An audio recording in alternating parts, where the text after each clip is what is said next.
Hola, ¿qué tal? Muy buenos días. Es un gusto estar con todos los televidentes. Es un gusto compartir este espacio con ustedes, con todas las familias colombianas.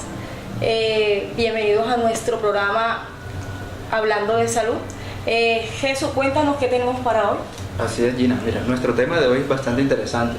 Estaremos hablando de enfermedades ocupacionales como lo es el asma y el problema de enfermedades respiratorias, el cual es un tema importante para nuestras empresas, empleadores y trabajadores.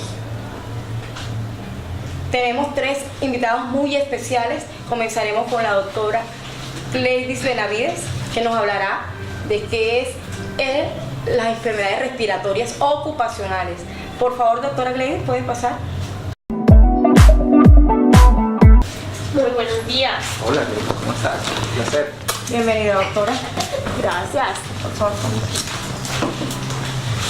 doctora Gleidys, estamos bastante preocupados, las empresas están bastante preocupadas por este tema del ausentismo laboral, de las enfermedades respiratorias ocupacionales. Me gustaría que nos dijera qué es la enfermedad, qué es una enfermedad respiratoria ocupacional. La enfermedad respiratoria ocupacional es una afección en las vías respiratorias que provocan molestias en la garganta hasta enfermedades pulmonares graves. ¿Cuáles son las causas de esa enfermedad respiratoria ocupacional? ¿Por qué sucede? Las causas de estas enfermedades son muy variadas, aunque las más frecuentes son las infecciones bacterianas o virales que se transmiten a través de gotitas de salivas o el moco que una persona enferma arroja al toser. Doctora Gleidys, cuéntanos, ¿cuáles son los principales síntomas que presenta esta enfermedad respiratoria? Pues los principales síntomas es obstrucción nasal, dificultad para respirar, dolor de garganta y de cabeza. Doctora Gleidys, cuéntenos qué es una enfermedad respiratoria crónica. Son enfermedades de las vías respiratorias y otras estructuras del pulmón. Las más frecuentes son el asma y las enfermedades pulmonares de origen laboral. Doctora Gleidys, muchas gracias por haber compartido con nosotros en nuestro set. Gracias por acompañarnos. Esperamos tenerla pronto nuevamente. Fue un placer para mí acompañarlos en esta mañana. Muchas gracias.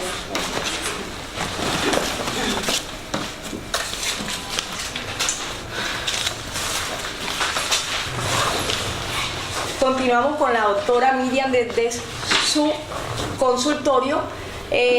Doctora Miriam, ¿cuáles son las enfermedades respiratorias ocupacionales más comunes que se dan?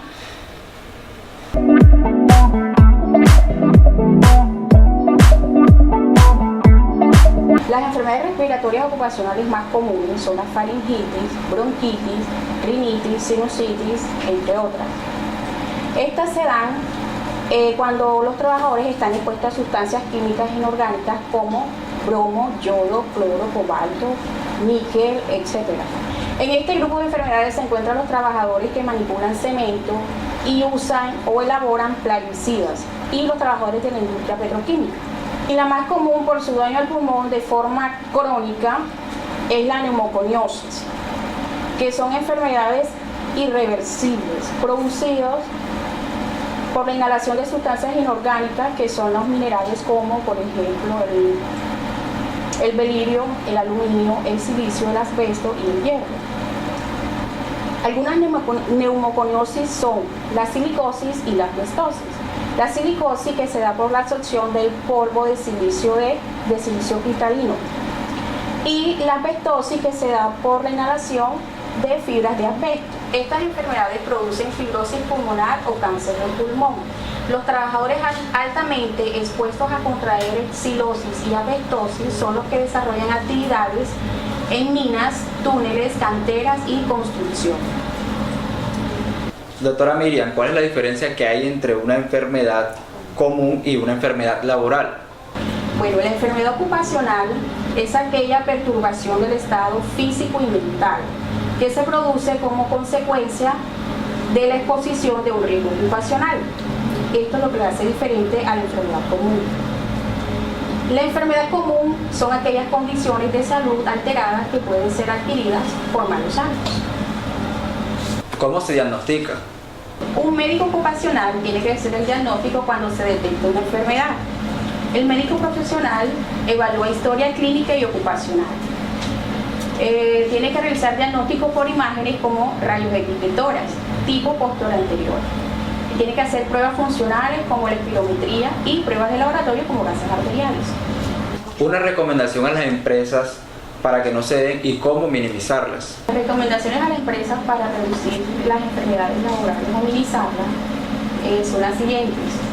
Primero, garantizar la seguridad de los sitios de trabajo para evitar que los trabajadores contraigan alguna enfermedad. Capacitar constantemente a los trabajadores sobre los peligros a los que están expuestos, implementar programas adecuados de protección respiratoria para los trabajadores con alto riesgo de exposición a peligro. Reemplazar las sustancias inorgánicas por otras sustancias que generen menos riesgos a la salud de los trabajadores. Ok, doctora Miriam, muchísimas gracias por haber acompañado a nuestro programa. Ha sido para nosotros un gran placer. Un placer.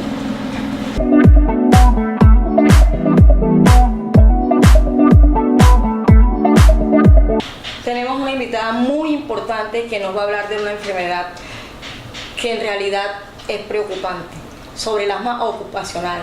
Doctora Nevis, es un gusto invitarla a nuestro set, por favor. Buenos días, Gina. Gracias por invitarme. Siéntese, por favor.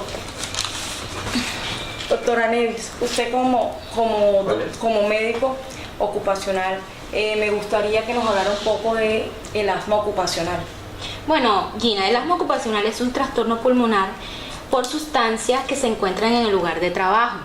Estas sustancias provocan que las vías respiratorias se inflamen y se estrechen, ocasionando dificultades para respirar.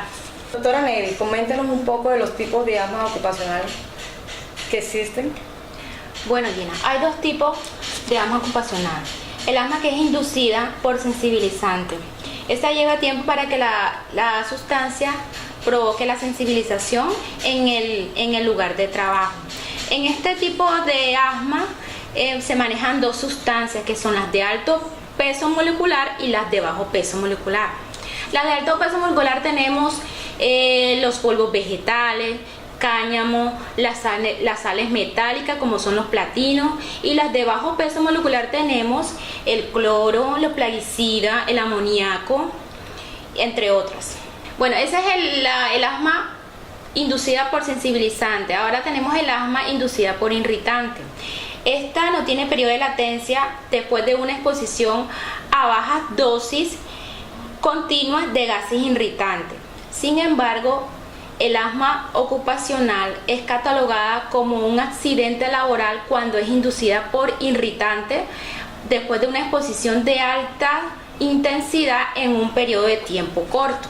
¿Qué exposiciones comunes de trabajo puede causar o agravar el asma? Bueno, los agentes más comunes que tenemos son los productos de limpieza, el humo del cigarrillo, los gases de escape, los polvos de madera, la caspa de animales, también los productos químicos, entre otros. ¿Cuáles son las ocupaciones con mayor riesgo? Tenemos los molineros, los que trabajan en laboratorios, especialmente con animales, las personas que trabajan con madera, las personas que trabajan con metales, las personas que trabajan con granos, con productos químicos. Doctora, háblenos de los signos y síntomas que causa esta enfermedad. Bueno, por lo general el síntoma que se presenta más son la inflamación de las vías respiratorias y los espasmos de los músculos que lo recubren. Estos se estrechan de manera excesiva, causando así la dificultad para respirar. También tenemos la tos, en el tórax, dificultades respiratorias y las sibilancias. Estos síntomas suelen empeorar al final de la jornada de trabajo, cuando después de haber sido expuesto a la sustancia causal del asma. También suelen mejorar cuando los trabajadores al final de la semana, estos síntomas suelen empeorar al final de la semana de trabajo y mejorar en los fines de semana y cuando los trabajadores se encuentran en sus vacaciones. Doctora, ¿qué recomendaciones podemos darle a nuestras empresas? Bueno, las recomendaciones que le podemos dar a la empresa es Identificar los agentes de riesgo presentes en las áreas de trabajo afectadas. También que las empresas orienten a sus trabajadores a la toma de decisión sobre el uso de los elementos de protección personal. También considerar las prioridades físico, químicas y toxicológicas de las sustancias químicas involucradas en el entorno laboral. Como también realizar chequeos médicos a los trabajadores para determinar si el trabajador está sufriendo de alguna afección pulmonar y en el peor de los casos reubicar al personal en la empresa, sobre todo en los lugares que tienen mayor riesgo de exposición a los productos que ocasionan el asma. Y pues si ya no se puede en este caso, que la persona tiene que dejar el trabajo porque si sigue en la empresa va a seguir con la afección pulmonar. Doctora, pero si deja el trabajo entonces, ¿de qué va a vivir? Más bien sería cambiarlo de puesto de trabajo. Por eso te digo, Gina, que en el momento de que hayan rotaciones en la empresa, pero tú sabes, si no se puede reubicar, al trabajador le toca dejar el trabajo, porque es mejor que tenga salud a que tenga un trabajo, porque si no tiene salud, ¿cómo va a tener más adelante un trabajo? Entonces, mi sugerencia es esa, que si no hay reubicación, pues que abandone el trabajo. Bueno, doctora, muchas gracias por su tiempo, por su gran sustanciosa información que va a ser de gran ayuda para los trabajadores de las empresas y para los dueños de empresas. Es un gusto haberla tenido aquí con nosotros en este pequeño espacio. Muchas gracias a ti, Gina, por haberme invitado a este programa tuyo. Muchas gracias. Queridos televidentes, esto ha sido todo por hoy. Muchísimas gracias. Recuerden, hablando de salud, compañera Gina. Hemos llegado al final de nuestro programa. Muchas gracias. Se despide de ustedes, Gina. Jesús, hasta luego. Chao. Hasta luego. Gracias.